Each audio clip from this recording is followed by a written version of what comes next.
Welcome to HNC News with Steve Stevenson and Ellie Valentine. Welcome to HNC News, history news channel, where we keep you up to date on the world's greatest events. In recent news, America is born. After years of fighting, America has finally become an independent nation. Freedom is amazing. And in other news, civil war has begun in America. What started out as a fight for unity between the North and South has become a war over civil rights. Hold on, Steve. I am also receiving word that we have one of our reporters, Cleo, at the scene where the light bulb has just been invented. What is happening down there? We are now reporting the invention of the incandescent light bulb. Thomas Edison has just found the right material for the filament of the incandescent light bulb so it may glow for longer hours. Here's Cleo with home. Thank you. I am here with Thomas Edison at Menlo Park, California. He has just found the right kind of material to use in his invention, the incandescent light bulb. Edison didn't invent the electric light, but by putting his knowledge together in about gas lamps and electricity, he created a system.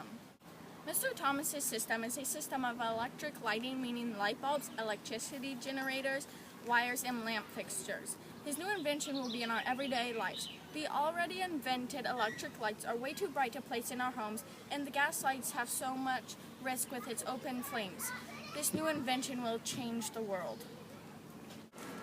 I'm sure it will, especially with the safety that it provides for kids. Parents don't have to worry about their young being burnt by the fire of the gas lamp. Thomas Edison's invention will be used in our everyday lives. No more gas lamps or too bright electric lights. Thank you, and you are watching HNC News. Well, that is truly a miracle invention that I hope I can have in my home. We now have Navy Lieutenant Alfred Dona here live at the studio. Thank you. Just a short day ago, Pearl Harbor Naval Base was bombed by the Japanese. At 7 a.m., we picked up a small fleet of planes heading to the base. This went unnoticed because the new technology failed to register it as a threat. You can see here the USS Arizona, 20 other ships, and 188 planes were sunk and destroyed.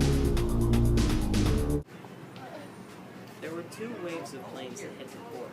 The first wave dropped many armor-piercing bombs to get the ships ready for the second wave of kamikazes. Today, the president declared war against the Japanese, which means that we are officially in World War II. How will this affect America as a whole? There were over 2,300 casualties caused by the Japanese. This will leave many families distraught and cause segregation.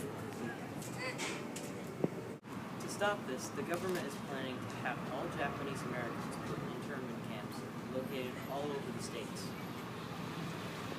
How will this affect the economy? Well, we now have repair and damage expenses, but we also have a need for war manufacturing, which means that we can financially get America back on. All right, thank you for that information, Lieutenant. I'm sure the public needed to hear that. Yes, sir. Very well. Now we go live with Susan Tomlinson, who has exciting news in baseball history where Jackie Robinson, an African-American, has just played his first game.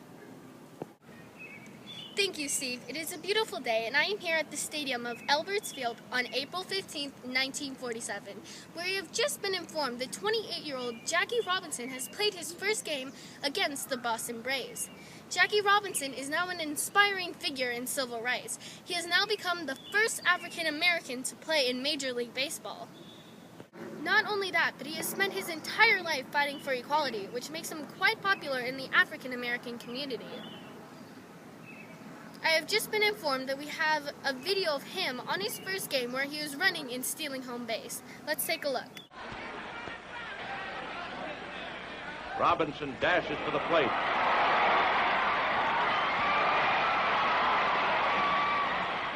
It's close, and umpire Summers calls him safe on the daring maneuver. But Yogi Berra doesn't think so.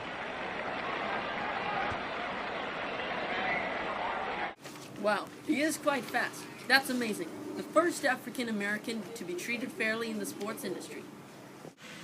Yes, it is, Steve. It is amazing.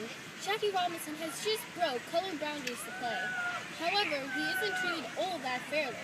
Although this is a big step in civil rights, there is still some discrimination, and a few of his teammates don't necessarily agree with him being on the team. He was underestimated at first, and still is, but many people are here and lined up supporting Jackie in further games and hopeful winnings. Now, do we know what team he's playing on? Yes, we are just getting word that he was signed to the Brooklyn Dodgers. Now that was a big move for them to sign an African American to the team. That must be quite amazing. However, in other news, President Kennedy has been shot. We have reporter Stan Stevenson live at the scene. Yes, thank you. I am live at the scene. It is November 22nd, 1963, in Dallas, Texas, where the president was campaigning. He was riding in his motorcade when 3 shots were delivered. 1 shot to the Texas governor, John Connally, and 2 shots delivered to President Kennedy. The second shot to the president, which was delivered to the head, is feared to be the fatal shot and death of the president. But he is not dead yet, correct?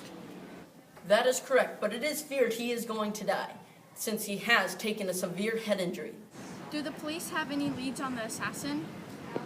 Yes, it is believed that the assassin is armed with a .30 caliber rifle. He is 5'10", 135 pounds, slender build, and between 30 and 35 years old. Was there anyone riding with him at the time? Yes, the Texas governor, John Connally, his wife, Nellie Connally, and sadly, the president's wife, Jacqueline. Well, that is a great tragedy.